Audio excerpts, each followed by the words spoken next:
ঢাকাই সিনেমার জনপ্রিয় চিত্রনায়ক ফেরদৌস আহমেদ রূপালী পর্দায় দাপিয়ে বেড়ানোর পর সক্রিয় হন রাজনীতির মাঠে। প্রথমবারের মতো জাতীয় সংসদ নির্বাচনে ঢাকা 10 আসনে আওয়ামী লীগের নৌকা প্রতীক নিয়ে জয়লাভ করেছিলেন, কিন্তু ভাগ্যের নির্মম পরিহাস, 1 বছরও এমপি হিসেবে থাকার সৌভাগ্য হয়নি তার। ছাত্র জনতার এক দফা দাবির জেরে শেখ হাসিনা পালিয়ে যাওয়ার পর ফেরদৌসও উধাও হয়েছেন। তিনিও কি দলের সভানেত্রীর মতো দেশ ছেড়েছেন, নাকি দেশেই কোথাও গা ঢাকা দিয়েছেন?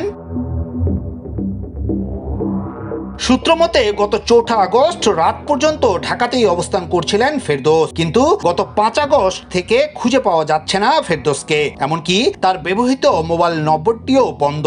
এমনকি ফেসবুক অ্যাকাউন্টেও 4 আগস্টের পর কোনো স্ট্যাটাস শেয়ার করতে দেখা যায়নি তাকে। তবে জানা গেছে পরিবার নিয়ে দেশ ছেড়েছেন ফেরদৌস, যদিও নায়কের দেশ ছাড়ার খবরের এখনো কোনো সত্যতা পাওয়া যায়নি।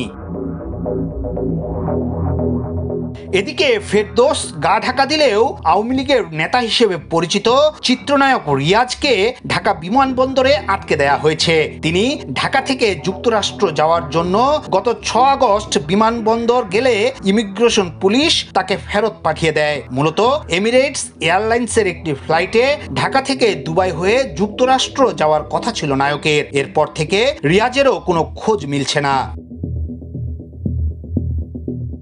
বিশ্বস্ত একটি সূত্রে জানা গেছে, গোয়েন্দা সংস্থা থেকে কিছু রাজনীতিবিদ, মিডিয়া ব্যক্তিত্ব সহ বেশ কয়েকজনের তালিকা চেক ইন এবং ইমিগ্রেশন কাউন্টারে জমা দেওয়া হয়েছে। পাশাপাশি প্লেনে যাত্রী ওঠা ও ফ্লাইট ছেড়ে যাওয়ার ক্ষেত্রেও আইন শৃঙ্খলা বাহিনীর চূড়ান্ত ক্লিয়ারেন্স নিতে হবে।